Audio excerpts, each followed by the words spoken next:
All right. Hi, everybody. Thank you for joining us. We are here today with Joanna Cappuccilli. Hello, Hi, hello.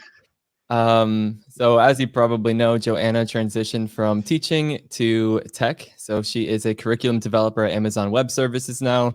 I first met Joanna in the boot camp and saw Joanna took feedback really well and kind of went above and beyond, was at like every single workshop, helping the community.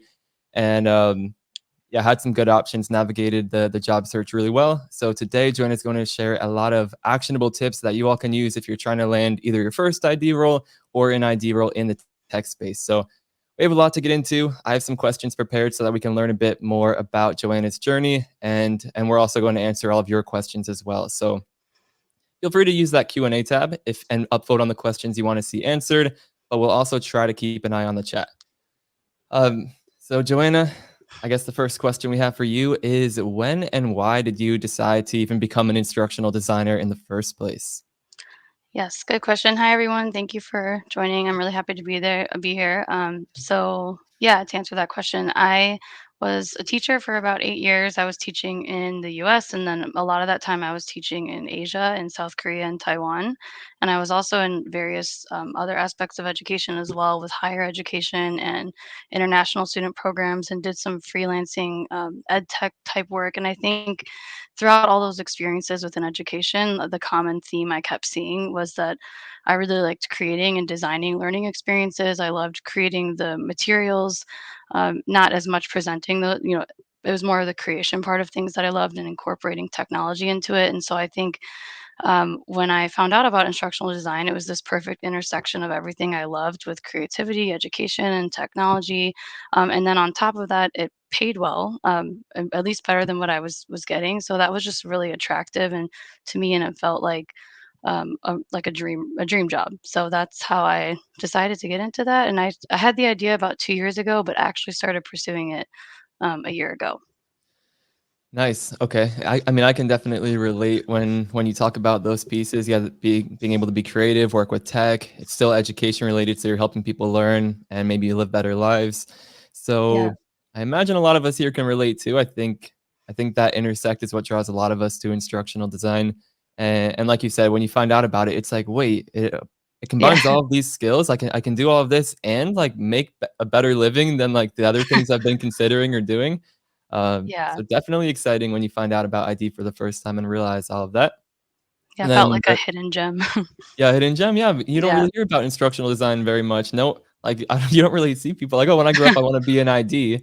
It's I not know. really Yeah. in like popular media. It seems like, and maybe that's like slowly changing because it is becoming a bit more popular. Mm. More people are having that conversation where it's like, wait, you do what? What's instructional design? Yeah. Yeah, true. So, so as more people That's become IDs, like naturally it will spread further, but we'll see yeah. if it ever becomes like a household job. I don't know about that one.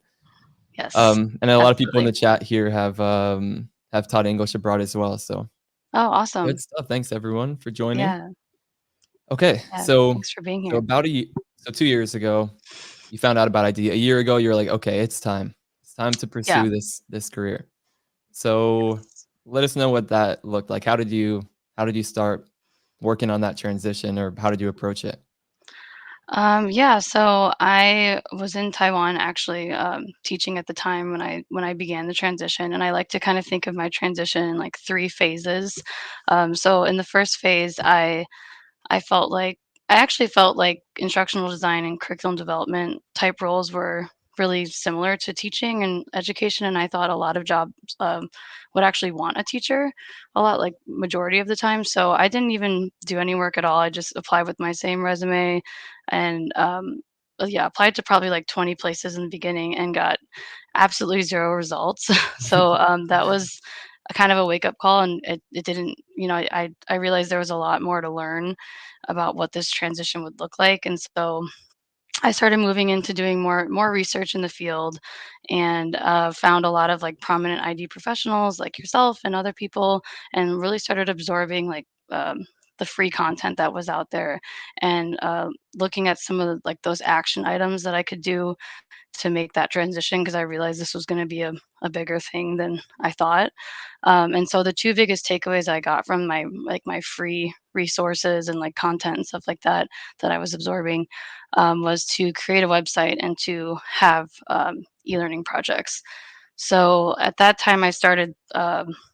I did actually create a very rough version of a website. I got a Squarespace subscription and started just kind of like pulling any e-learning projects I had. I felt like, okay, I'm a teacher and I use technology, so that's e-learning. Like I would just was putting PowerPoints on there and different videos, and felt like that was sufficient for what would to prove that I was an instructional designer, I guess. And so with that version of the website, I started applying again. Again, applied to like 15, 20 places. Still had no response and felt like, okay, something is missing and what do I need to do differently? Which I think I moved into, the third part of that transition, where I realized I needed to work more with the tools that were being marketed in those job descriptions, like learning articulate storyline, learning the Adobe Creative Suite, at least getting familiar with Adobe Captivate and things like that, and then working on making my portfolio much more like clean and minimal, and not focusing so much on having like 10 projects up there, but having like one or two really solid projects. And so I decided to join the boot camp at that time and get more like guided feedback on how to do that. And then, yeah, and that was kind of like the journey of my transition.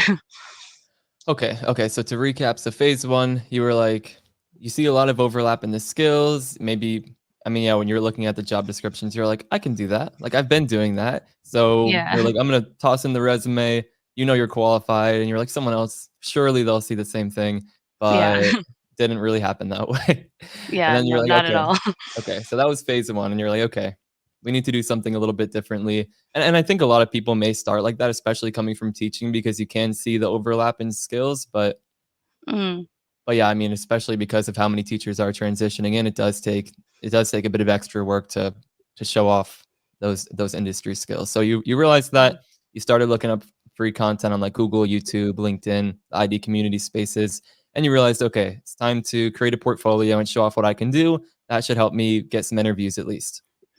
yes. So you're like, I know PowerPoint. You have some PowerPoint deliverables. You can make some videos. You put up a quick website. You're like, this should be enough to land me some interviews. And maybe it would have Yeah. been if you applied to like 100 places or more, Yeah. but True.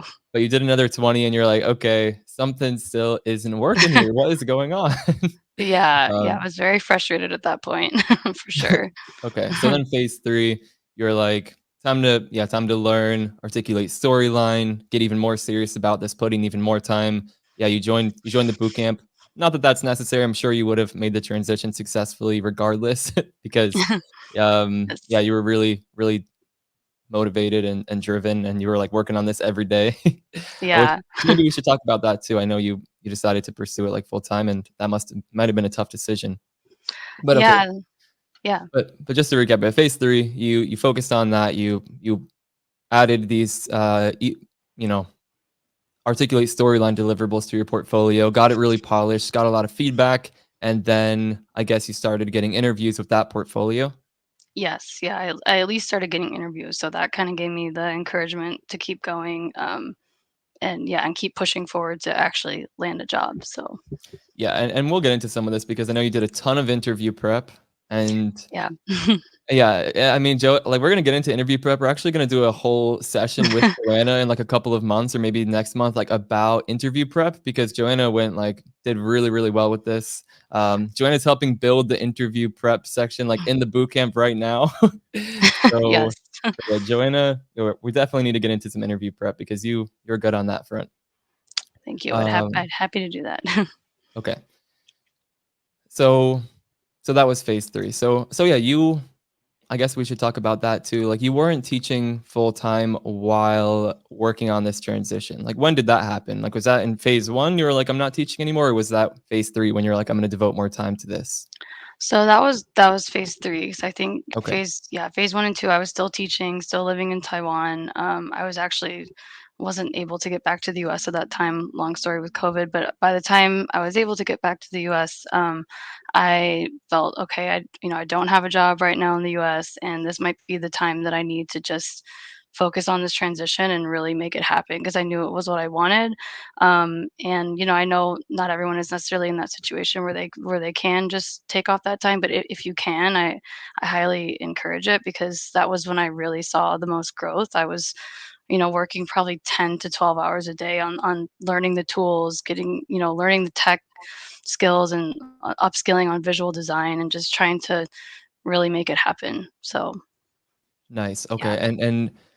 And I know some people do that, and yeah, not everyone's in the position to do that, of course. But if you are, like, if you have like 6 months of runway and you're like really serious about making the transition, it seems like a lot of times it may be worthwhile if you can swing it to take that time off, focus full time on building the portfolio, navigating the interviews, and landing that like higher level job offer as opposed to like something that's more entry level or maybe pays nowhere near as much or something like that. Because when you do put in all of the effort like you did, like you are qualified for some really competitive ID roles.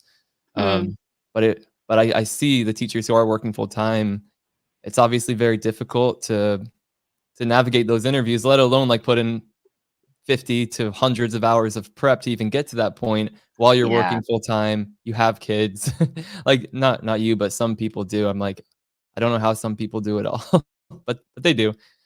Yeah. Yeah, I definitely think, with I know it is hard if you're not in that position, but I guess if I could give a word of advice is if you can strategize, the best you can and you're focusing on like learning those tools early on, it might help with that transition as well. If you are working full time. And I definitely give major shout outs to the people that are because it's definitely hard work. So yeah. Yeah, and I know there are some people here in the chat too who have made had to make that tough decision. Like, yeah, they're working a job that's really demanding, and they're like, "Well, I can swing it for like 3 to 6 months, but it's kind of scary to do that because Yeah. it's like no guaranteed job at the end of the process." But for for people who are really committed and can devote like 20 to 40 hours a week on it, um, Mm, yeah, there's a lot of opportunity out there in the ID space right now. A lot of jobs to be had. Like, yeah. it almost is like if you do the steps and you create the strong portfolio, you update your resume, and you prepare for those interviews, like, it's gonna be kinda hard not to land a role if you've done all of this hard work. But yeah, Yeah. terrifying, as Sandy mentioned, she's doing that now, and it is terrifying. Yeah, when you're in it, it can be really, really scary, for sure. Yeah, and Sean Yeah. as well. Sean, hey, Sean, thanks for joining this one. I know Sean's doing the same thing right now. Quit teaching to do this full time, but Sean's already getting some interviews, so I think you're gonna be okay, Sean. Um, Yeah. Lots Anita's of doing the same. Yeah. I was just gonna say there's a lot of hard days, if you do quit and it's definitely up and down. But I think that's where like having the community aspect was super helpful just to be able to engage with people in the community a lot and, keep that motivation going. So yeah. Yeah, good point. Good point. Um, okay, so you started landing interviews. You did the interview prep, and I see questions coming in. Feel free to add all of the questions you have about interview prep or anything else related to join us transition. We'll get to your questions soon, but we'll talk about the interview prep in a sec, but you got a handful of interviews. I think you got a handful of Mm. offers as well, right? Yeah, I got, 2 offers actually in the 2 end. offers. Yeah, and yeah, and that was interesting as well because in the beginning, I was getting the interviews, but then I wasn't moving through all those rounds because I found Mm, too that the interview structure was really different than what I'd experienced, so that was when I kinda regrouped again and then did all that interview prep, and then I was actually moving through all the rounds at least. So yeah, it was just a slow progression of just more hard work and, keep working at it. so the interview prep wasn't what you were familiar with. Did you notice a pattern going through these interviews that maybe you could help give some insight to the people here who haven't went through any ID interviews yet? Yeah, I eventually did start noticing a pattern. I noticed that there was usually a lot of times it started off with a phone screen and there was a lot of like technical kind of questions related to ID. and just kind of like how you develop learning experiences and things like that. And then it would move into maybe an in-person or like, a video type interview. And then after that, it would be a panel of maybe like 3 or 4 people interviewing you. And maybe then they'd want you to meet the stakeholders that you would be working with. So there was probably like from most places I interviewed at was like 4 rounds, I would say on average, Wow. which was really different than what I had done with teaching. So I think the interview process itself took almost 2 months just to like get through all the rounds with the different companies. Yeah, and you've probably experienced, like, the work samples. Like, I know a Yeah. decent amount of companies, they require you to create some kind of deliverable as part of the interview process, and I'm sure that took some time as well. Yeah, Yeah. absolutely. The work sample was a new aspect, as well. Definitely didn't have to do that before with teaching, so that was new to kind of have to turn around this fast deliverable, within like a week time or whatever they gave you. Yeah. Yeah, so definitely Yeah. can be tough. Going through the interview process does take a lot of time, but lean on the community. I mean, all of the ID, we're all here to help each other. I see in the Slack community, like, it seems like every week people are saying, "I'm at this stage in the process. I'm not sure what to expect at this part of the interview," and I see a lot Mhm. of good perspectives shared there. So Yeah, absolutely. There's a lot of great resources out there for sure. yeah, and then some people I know they get. I mean, we can dive more into this in the interview session we're going to do, but I know some people like they get to the end of these interview processes after investing like 10 or 20 hours in interviewing at a single company, and then it ends in a rejection. And I Yeah. can imagine, yeah, how discouraging that can feel. It's like, "What?" Like, like, everything seemed to go well. Like, I Mm. feel like I got the job, and now it ended up in a rejection. And some people, that will happen 2 or 3 or 4 times before getting, like, the really good offer that was the right fit for them. So, Yeah, it's true. I experienced that as well. You get through all of it and it's like, "Oh, wow, still a rejection." So, yeah, it can be disheartening at times for sure, but I think, like you said, lean on the support of the community. There really is so many people out there that are willing to support and help. So, yeah, but yeah, it's definitely acknowledging it, like, it is an emotional process, like, just this yeah. process overall, of course, like, probably Yeah. in the beginning, it's, like, a lot of hope and, like, "Look at this, yeah, this is, like, a dream opportunity, like, let's make this happen," and then you put in the resume, you're not getting any calls, so it's like, "Okay," feeling kinda defeated, and then it's like, "Wait, Yeah. no, I can still do this, I'm sure there's more I can be doing," like, it's just, like, kinda like a roller coaster, it seems like for a lot of people, where it's like Mm. success. You can see the vision, but it's kinda trickier to get there than you may initially imagine, but Yeah. you did get there, you still got there. Yeah, a lot Um of self-reflection throughout the process and a lot of, I think, growing throughout that process too. Because, like you said, it is an emotional kind of up and down journey, but I think if you can stick it out, you can come out stronger on the other end of it, so, yeah. so so you landed the role. How did that Yes. feel? Let's talk a little bit about that. So you did this year-long journey from putting in your first ID job application to now you've landed that role at AWS. What is it Yeah. like now that you're on the job? Yeah, it feels amazing. I mean, getting that job offer was just one of, like, the best days, ever. It was right before Christmas too, so it was kinda like my Yeah, own I little remember. Yeah, Christmas present. yeah. So that was really awesome, and I think now that I'm actually in this role, like, sometimes it still feels really surreal, but it's just so exciting, and I'm really grateful that I, like, have a company that, like, it supports me in what I'm doing, and I have team members that are also really excited about learning and development. um, and that's not to say there's a lot of challenges. I think even while you're on the job, for me, I found there's still a learning curve. Having never been in corporate, never been in a tech company, there's definitely a lot that I'm still learning and kind of been immersed in every day that I have to do a lot to kind of stay afloat still. But I think it's been an exciting challenge, a really different challenge, and I think it's just yeah, I'm so thankful. I wouldn't have it any other way. Nice, okay. Yeah, so you Yeah. didn't just walk on and you're like, "Oh, this is the same as what I was doing." Like, Yeah. there is a learning curve and, like, an adjustment period, it seems like, but you're rising to Mm. the occasion, you're learning something new every day, and it sounds like you're having a good time in the process.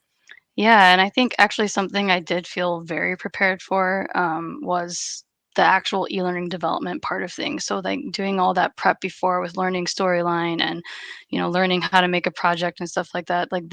And that part of the transition has been super smooth. Nice. But yeah, I think it's just like learning all those other things that come with like being in a corporate culture and being in a tech company as well with, trying to teach content that's technical concepts is really different. So, True. um, Yeah. yeah, That really but it's technical it's subject great. matter. Yeah. Yeah, exactly. But it's been awesome. All right. So those are all the questions I had prepared for Joanna. That's the journey in a quick 20-minute nutshell. So we're here for the next 40 minutes to answer all of your questions, and we're going to hang out at discussion tables afterwards to hang out with you all as well and chat more informally. So we're looking at the Q&A tab. I've seen questions coming in the chat, but please use that Q&A tab, and we will just go from the most upvoted question to the least. So we have a question from Nikki, a good question that we didn't dive into too much. How did you end up updating your resume to show that your teaching skills are transferable? Yeah, that's a really good question, and that's actually something I meant to talk about too. So thanks for calling that out. But yeah, that was something that I think was a big part of the journey as well. I first started applying with that teacher resume, and then I slowly started trying to update it and make it more, I guess, ID friendly. But then when I really started seeing the results is when I made it much more minimal and really simple and to the point, and just really focused on the skills that an ID needs. So what I started doing was doing a lot of job description matching, where I would look at the responsibilities of that job and then really try to make sure that my resume matched what those responsibilities were. So by the time I was really applying, in I guess phase three, was when I started. I think I have like 15 versions of my resume now, just where I was adjusting the Wow. resume for every posting, and just making sure that those keywords were matched and on point there. So I think, and then listing my portfolio at the top of the resume too, really drawing attention to the fact that I had a portfolio. I think that made a huge difference, in the response that I got with my resume. Very nice. And I don't know where. I mean, did we get that from like the Ivan session? I was just gonna plug that. I don't know if. Oh yeah, I learned, and yeah, Ivan was a Okay. great resource for that too. Okay, Um, nice. Yeah, so I was gonna yeah, shout that out. Ivan Mendoza, we did a resume session with him. Ivan's an instructional designer at Apple, and he used this approach to really like refine his resume. So if you want to learn more about that, like matching your resume to the specific job you're applying to, we dove into that in the resume workshop. So yeah, that was really helpful, and I think just like getting takeaways from those sessions and um, really quantifying my resume too. This was something I was going to mention yes, as well. Just like I didn't have a lot of like numbers on my resume. I wasn't really talking about how far my impact was with my learning experiences, or like the number of people I was reaching, or the number of courses I had created. So I went back and really tried to think about the number of courses I created. And you can really, as a teacher, you can kind of consider like a lesson plan as a course in a way, because a lot of times that's taking you through a whole learning experience. And so and you can call those different things like instructor led or virtual led, or is it e-learning, and try to really like put those in categories and distinguish what those are, because I think that made my resume more attractive as well. yeah, yeah. Number of lessons or courses, Yeah. design, number of students served, any evaluation efforts you've done, you may be able to quantify that. Like if you Mm. yeah, quantify the Yeah. impact of your learning experience. There may be opportunities to do that as well, but again, Yeah. yeah, talked And about I that in the Ivan session, and yeah, that seeing resumes that implement that well, it's like this stands out. Like this is really good. So Yeah, yeah, definitely. And I think just starting to reframe your experience as a teacher, um, like in a business mindset as well, because I think at the end of the day, as teachers, I think, can be underestimated, but there really are a lot of project management skills that go into being a teacher, and so you can really like draw from those experiences and talk about that in your resume, and talk about like how you worked with stakeholders, even if that's like other co-teachers or other admin or whatever, like there, or parents are technically stakeholders too. So I think there's ways that you can like use your experience to your advantage. definitely. Yeah. Yeah. Yeah. I mean, yeah, there's just so like when teachers say that they're transitioning into ID, like, I don't know, it's just like, yeah, they not t like, I know some people who aren't teachers, like, get discouraged because 'cause they're like, "Everyone's, like, helping teachers transition to ID." Like, it is definitely, like, one of the biggest populations who are transitioning into ID, but there are Yeah. just so many transferable skills, and it does take work to, like, not just reframe it to an audience, but, like, reframe it for your own mind of, like, how Yeah. the things you have been doing are actually very similar or the same to these things you'll be doing in this corporate or ID space. So once you can Mm. reframe it for yourself, then it can become a bit easier to reframe it on your resume or in your interview. But Yeah, absolutely. That's really good advice. I think just like that internal reflection too, and I guess like empowering yourself to know that you do have those skills, and then it's easier to, I think you own that when you're in the interviews, and like, managers see that. So I yeah, think it's really yeah. good. I love working with teachers too because you'll just be talking like, yeah, whenever you're, like, talking to someone who's transitioning from teaching and they'll, like, mention, like, "Oh, this is similar to this thing, like, I've actually been doing this." It's like, yes, save that, write it down. That is, like, Yeah. gold for, like, your interview, like, you have been doing this. So I think I Yeah. saw a question earlier go by in the chat. It's like, do teachers have to take entry-level jobs, or does our ID experience, like, count or does our teaching experience count as ID experience? And it's like, you have to, like, kinda make it count. Yeah. Like, hiring managers aren't gonna look and say, "Oh, they're a teacher, yeah, that's 5 years of ID experience." But Mm. if you can position the things that you've been doing as instructional design tasks, which you probably have been doing a lot of ID tasks, Yeah. then, yeah, you definitely do not have to settle for an entry level role when you're transitioning into instructional design. Yeah. I Yeah, definitely agree with that. It's very yeah, I mean, true. you lived it, yeah. You Yeah. lived that Yeah. I loved experience, it. but yeah, living I couldn't proof. agree more. Yeah, very Yeah. cool. But good question about the resume. Thank you, Yeah. Nikki. Let's see. We have a question from Andrea. Now that you've landed the job, how does it compare to teaching both good and bad? What are the biggest challenges and how do you overcome these? So we touched on that a little bit, but maybe a more of a comparison between this and teaching maybe good. Yeah. Well, I think, first of all, I would say in my current role, I have a lot more autonomy, and independence over what I'm doing, which has been really positive. I think that's like, if you are someone that likes to organize and like kind of like manage your own projects, that's been awesome to be able to like have that full control and not really have to worry too much like what like outside people are saying. I think that's been great. I think also just, I mean, pay is a lot better. Like that's, I mean, just being honest, like I think that is a huge perk to like for part of the transition is, and I'm still putting in a ton of work, but I think it's still not even close to the work that I put in as a teacher and getting paid like half the amount. So I Wow. think, Yeah. yeah, so I think that's definitely a great advantage.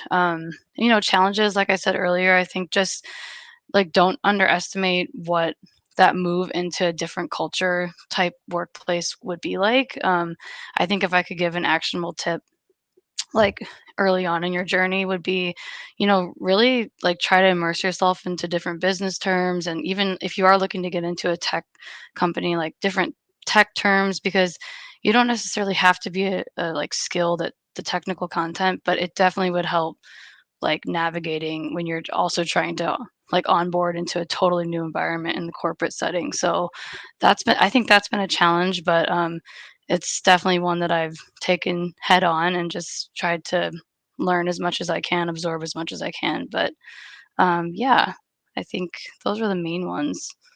Nice. So working less for better pay with more autonomy. Yeah, yeah, Sounds that's a pretty good way to. nice, yeah. Yeah, that's good. But you mentioned something I don't wanna pass up. So you mentioned, yeah, the actionable tip, immersing yourself in, like, business terms or speak. How do you go Mm. about doing that? And, like, can you give us some examples of terms? Like, what do you mean by that? I think just like different, I mean, and it's not that we're unaware of these as teachers, but like KPIs, key performance indicators, change management, or like things like Scrum was a big one, or agile mentality. I think those were the types of terms that I hadn't experienced like I hadn't experienced often in teaching, and that were just coming up a lot in the corporate interviews that I had. And I think if you can kind of like get ahead of the game and like be able to speak that language with them and then use use your own experience and reframe it in those terms. I think Nice. that's really helpful if you can do that ahead of time too, and just so you're not like totally lost if you do get the job and you're immersed in kind of this whole new setting. And I think I did a lot of research. I would like read posts on LinkedIn, or I would follow like other professionals in the field. I listened to podcasts of that company. So for a while, I was listening to like an AWS podcast to Wow. learn about some of like just some of the things that they were saying and mentioning. It made a big difference to just at least have a very base understanding of what was going on. Very nice. Okay, good. I think Yeah. some people here will appreciate that insight. I'm seeing a lot of reactions at the bottom of Oh, the nice. screen here. Oh, Very cool. Good awesome. suggestions. Okay, let's see. We have a question from Sean about the phone screens, because I know Okay. Sean has some of these coming up. So, and I'm sure many other people would find some value in this too. So, what should you focus on during these phone screens? What skills should you highlight that will help you move on to the next phase? Yeah, I think that's it can be hard to like get, I guess, one response to that because it does depend on the company. I think it depends on the interviewer, but I think what I saw as a theme was that those phone interviews were usually related to more technical things like what instructional design theories do you follow? What types of learning experiences have you created? How do you incorporate visual design into your learning experiences? So just really being, um, I guess, making sure that you have a good understanding of your own process as an instructional designer, and knowing and really showing those managers that you can bring them through your entire creation process when making a learning experience. Um, yeah, and I think I subject matter experts was a big one that came up a lot. They wanted to know how I worked with the SMEs, and then they would also often follow up with, okay, now how do you handle like a difficult SME? So I think just being really prepared for those types of questions in the phone screen was helpful. I think the first one I didn't do very well, wasn't prepared with all that, and then, once I started preparing in that way, I got a lot it was a lot easier, and I found that I could, like, answer those questions better. Yeah. Nice. Okay, good. So from your experience, a lot of them wanted to see if you could like talk the talk kind of. It's like, do you know what you're talking about? Do you seem like a possibly competent instructional designer? And if so, we'll move you along. So be comfortable Yeah. talking about your process, about maybe some top ID tech and theory, and then also how to work with subject matter experts.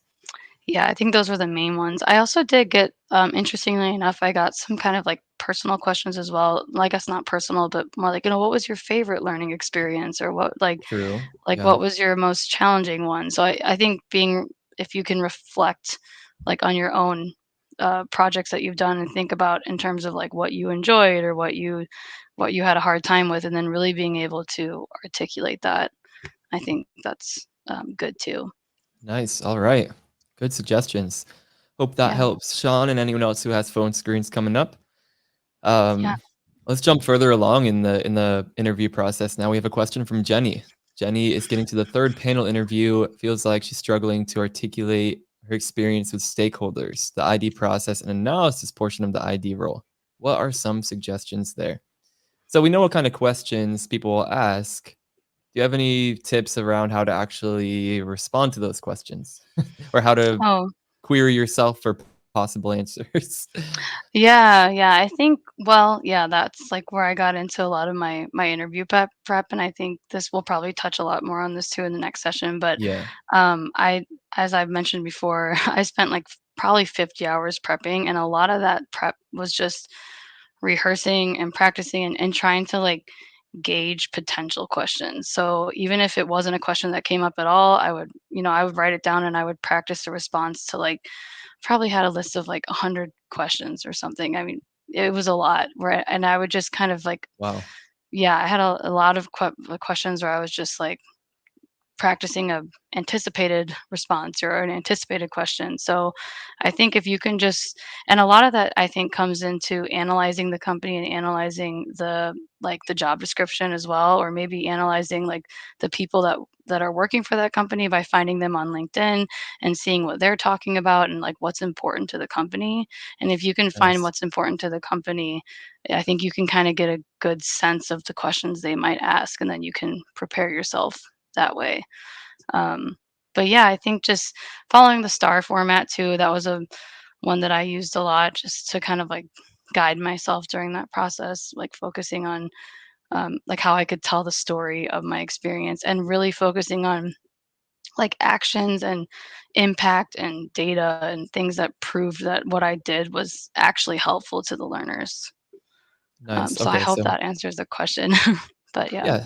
So it's not just brainstorming yourself or asking yourself, "Oh, how can I respond to this?" But it seems like there's a lot of research that goes into that process too, and it's, "How can I answer this in a way that's meaningful to the people I'll be speaking to?"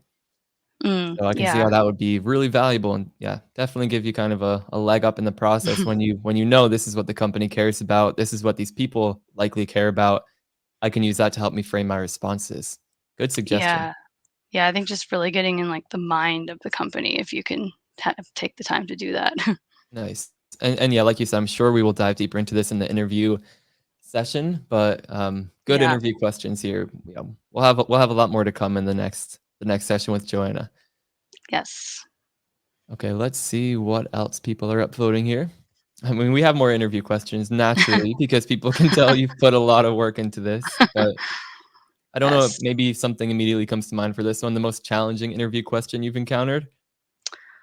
Oh, yeah, I'd have to think about that. I mean, this actually isn't really like a technical question, but it did kind of throw me off because I wasn't really expecting it. But I actually had somebody ask me, "What are 3 things that I'm not?" So it was kind of, I wouldn't say it was challenging in terms of like, instructional design questions, but I think kind of just being prepared for some of those like other types of behavioral questions that might come your way. And I think that's where like knowing yourself and knowing who you are is really important because yeah, just being able to articulate that and being put on the spot like that sometimes can be sort of jarring throughout the Yeah. interview process. So, yeah, I think that was challenging for, I guess, for a different reason. But yeah, That sounds like it would be tough. That is like yeah, that's like a nightmare. Like, I hate being put on the spot, like, I'm not good at just, like, coming up with something off the top of my head, so, yeah, yeah. yeah, Interviews are anxiety inducing for sure, definitely. Yeah. but it sounds like doing the prep you did is a good way to help mitigate that. Yeah, So I'm someone that is like very nervous in interviews and would be very nervous. So I think like preparing myself like that made me feel much more confident going into them. and then most people here, you probably already know about, like, the mock interview sessions we've done, and the attitude in there will definitely help people approach interviews more comfortably, I would say, just framing it more as a conversation, like we were talking about Yeah. before this.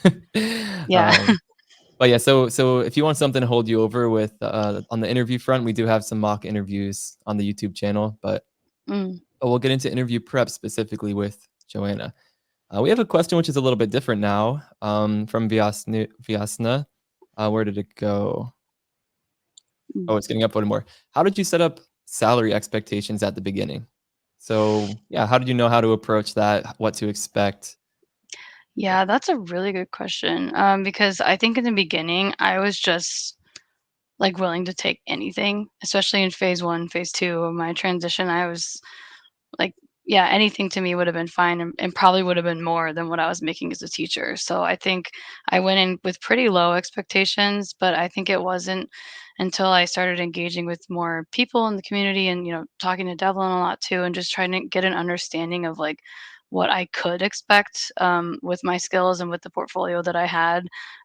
That helped me wait a little bit longer to raise the bar to get the salary that I wanted. So I think in the beginning, I definitely would have just like taken anything, but I think waiting it out and making sure that I like had those quality pieces in place and was just waiting for the right opportunity is I'm really glad I did because I'm really happy with like what I landed on with Amazon. So yeah, Nice. Yeah, and I think that's where a lot of people are at too. Like some people, it's like I just want to make this transition, land a role as soon as possible to get out of wherever I am, maybe some kind of toxic workplace or yeah, toxic environment. They're like, I'll take what I can get. Hopefully, it's making as much or more than I'm making now, but not super important.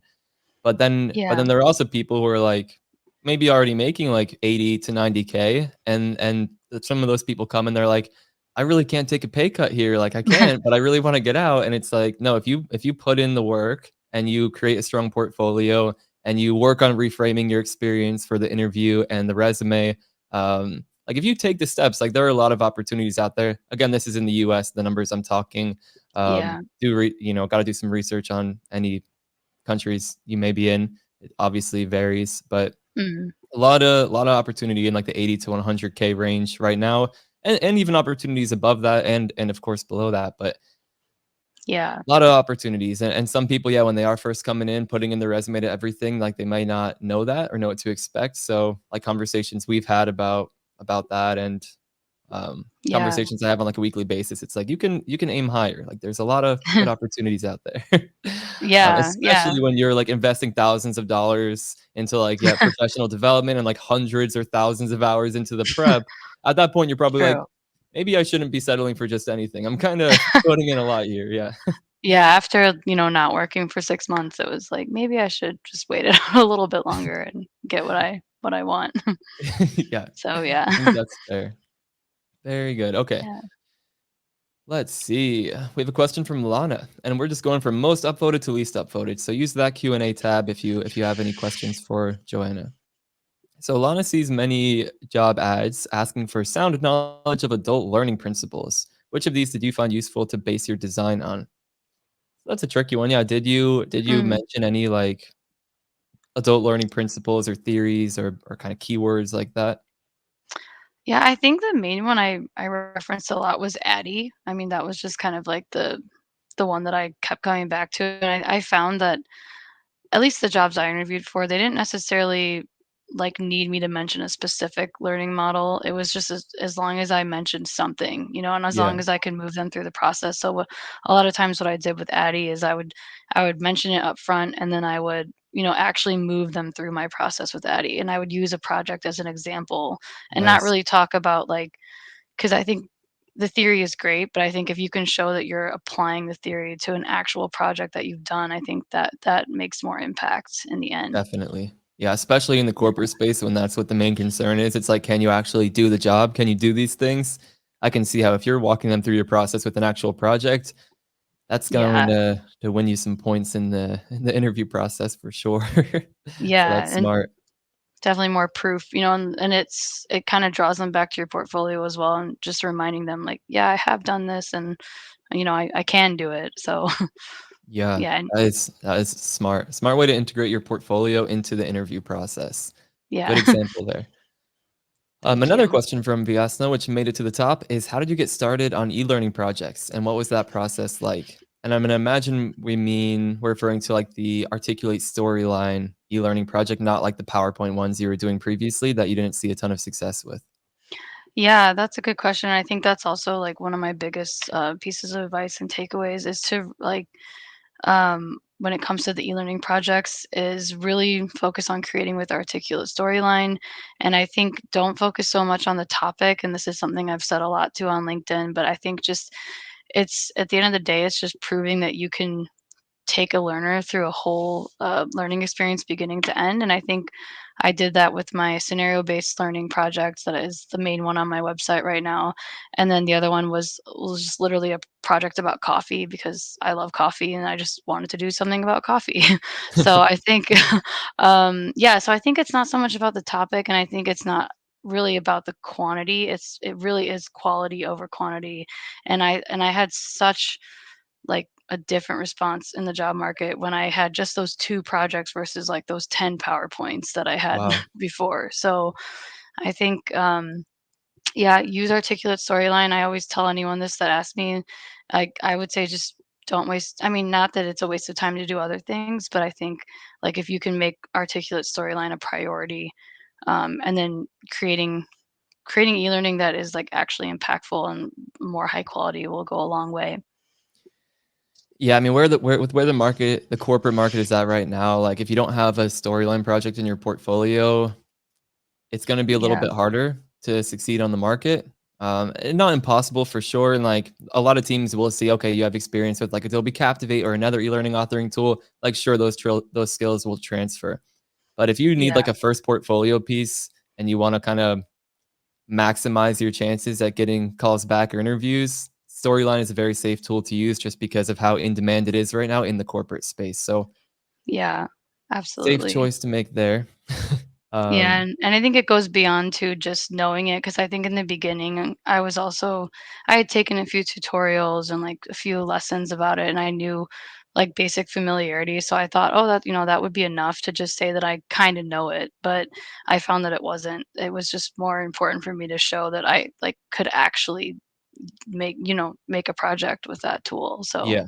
Yeah, and I guess it's not just, like, knowing storyline, it's, like, being able to put together a project that looks good and functions flawlessly, no, like, bugs or anything in storyline, and then showing that off on a portfolio site.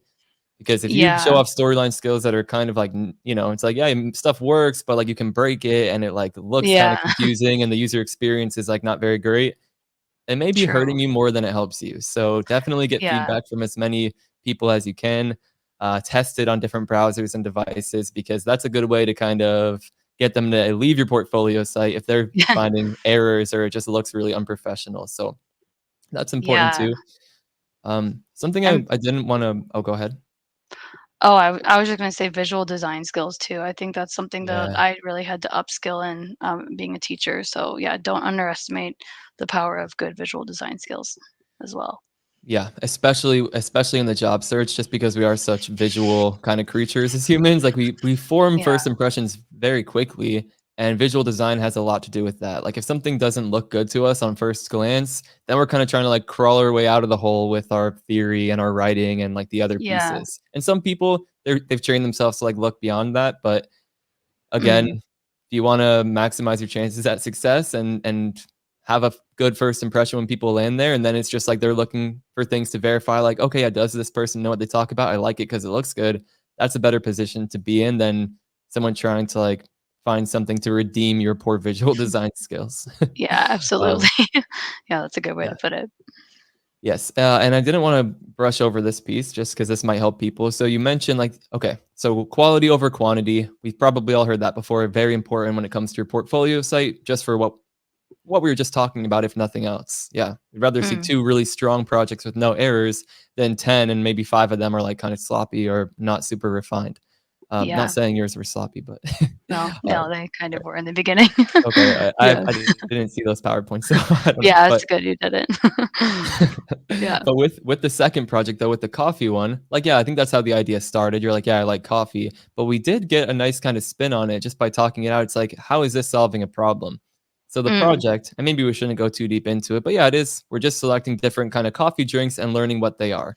And then we're like, well, maybe this would be helpful to a coffee shop. You could scan this as like a QR code while you're in line, and you could learn more about what these different drinks are as you're in line waiting to make some kind of like purchasing decision.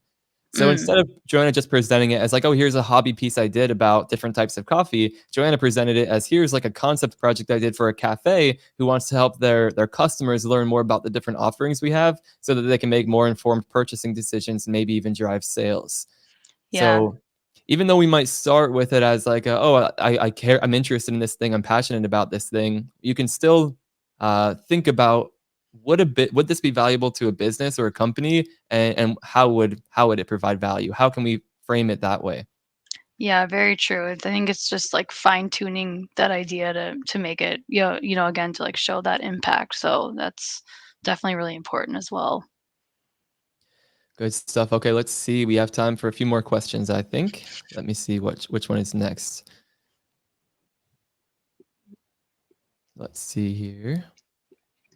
Okay, it seems like job titles are Catherine's asking, it seems like job titles are intertwined. Is there a difference between instructional design and curriculum development and or courseware development? Yeah, that's a good question. That's something that I really struggled with to understand in the beginning as well. Because for a long time, I felt like curriculum developer was like what I was doing as a teacher. And I think, that does exist in teaching spaces as well. But I think what I've seen, at least from my perspective, and it might be different for others, but like in the corporate space, it seems like curriculum developers are a lot of time kind of just focusing on developing those courses and really just kind of like doing like the production side of that, whether that's like editing the graphics and like putting it in storyline. And the instructional designer tends to be more like looking at how it like impacts like a business problem. Um, that's how I've seen it, and maybe Devlin, you have some more perspective on that as well. But Yeah, I honestly see so much overlap. Like, I mean, like, Yeah. curriculum developers at like the role you're in. Like I think if it was called instructional designer, yeah, I don't think there's any like meaning. I think how AWS might differentiate it is like the project management piece. Like Yeah. I think they imagine the curriculum developer as having more of a project management Mm. workload. Yeah. But I don't think there is any like formal industry-wide agreed upon like distinction between these types of roles. Um, Yeah. so yeah, Yeah. I'm sure you can argue differences, but I think in practice, if you look up 10 job titles with curriculum developer, probably for 9 of them, maybe even all 10, you could put instructional designer on there and it would be just as accurate. So Yeah. yeah, good And I think question, this but go ahead. I think the skills that you'll need and like are still the same, regardless of what you're actually doing. I think you'll still need a portfolio, you'll still need those e-learning projects. So, yeah. Yeah, I think it has more to do with the company and the team you're working on, and like which that will have more to do with like what your day to day looks like than what your job title is in this space. There's so much overlap; it's kind of muddied. Again, it's not clear distinctions. Um, we could do content on that, but like e-learning Mm, developer typically does mean you're working more in the tools. Instructional designer typically would traditionally mean doing more of like the writing and working with subject matter experts. But these days, most IDs are wearing e-learning development hats as well. So they're doing mhm. the ID and also the e-learning development. Um, Yeah. so there are some more niche titles like learning consultant typically has more to do with like working with stakeholders and like imagining the overall solution and identifying the solution and not so much being hands-on doing the work. But again, I'm sure there are learning consultants who are working in storyline on a weekly basis as well. So Yeah. yeah, it It's a can be broad tough. field. It can be tough. Yeah, Yes. it's overlap between job titles. Mm, Um, we have time for a couple more. Of a question from Tara. Can you share some of the specific resources that helped you build your portfolio? And caveat, I mean, yeah, you did the mm. boot camp, so and that's a big investment. So your experience might be a little different. Want to give a Yeah. caveat. Mm. It's not Yeah. necessary to do paid programs. Like maybe share actionable takeaways from like what you did in the boot camp that other people could do using free resources. Yeah. Yeah, I think, yeah, just I think a big thing for me was learning how to find graphics, and you can do that. There's a lot of free sites out there to be able to find like free images that you can, and learning how to edit those images, and you can do the free trials for a lot of things to just get practice with like editing images, and then like being able to use storyline or whatever the e-learning tools that you use, but I would recommend storyline. And I think just, yeah, trying to use those free trials as much as you can, and if you get like a plan ahead of time, then when you do go into those free trials you might be able to create faster too. So I think just utilizing whatever's out there, but I would say really honing in on visual design, especially if you are coming from teaching, you don't have a lot of experience with that. Even using like Canva to just like look at layouts and look at different types of visual design layouts, and get like train your eye and get familiar with different things. And that will, I think, go a long way when you start actually developing. Yeah, and we have a lot of free content on the channel about how to apply visual design principles and how to design the scenario-based e-learning experience like Joanna did. That YouTube video wasn't there when you were getting started, but um, Yeah. that's kind of the exact process Joanna and other people that you might see on the showcase like went through to design those projects. So a lot of free content on the YouTube channel that may help you build your portfolio and land a good idea role. A good question, Yeah. Tara. And if anyone else has suggestions in the chat, feel free to share them. Specific resources that help you build your portfolio. That was Tara's question. So good one. Yeah, that's a good question. All right, let's see. I'm scrolling through them. Let's see if we missed any. Um, a question from Karen. Maybe we answered this, but you transitioned into tech. Did you update your skills in the tech field you applied to, or just ID skills? So we kind of yeah, you were like tailoring it to even deeper than just tech, but also like specific job postings. Yeah, I think, yeah, so, like, for the AWS posting, I just really looked at that job posting and tried to match my resume to that. So I didn't even necessarily look at, like, Amazon as a whole, or, like, other company or other tech companies as a whole. I was really just really honing in on that particular job description. And so if it did mention, like, a more technical concept, then I did my best to match my experience to that. So yeah, I would just say my biggest piece of advice is to really look at those job descriptions. Very nice. All right. Well, thank you, Joanna. Let's all give it up for Joanna. You can use those reactions beneath the screen, but I think we'll shut it down here on the main stage. Both Joanna and I will be at a discussion table right after this, so hop in there. Hopefully, you can hop on mic and camera with us and chat with us. It'll be pretty informal and relaxed. Yeah. But we'll each be at a table. Thomas Williams is here in the chat as well. He transitioned from teaching to ID, and he has a lot of value to add too. So speed networking will be open. Thomas, I know you wanted to do that, but yeah, we'll just open it up to a general networking hour now. Feel free to hang out with us. And thanks for all of the really good questions and contributions in the chat. Thank you, everyone.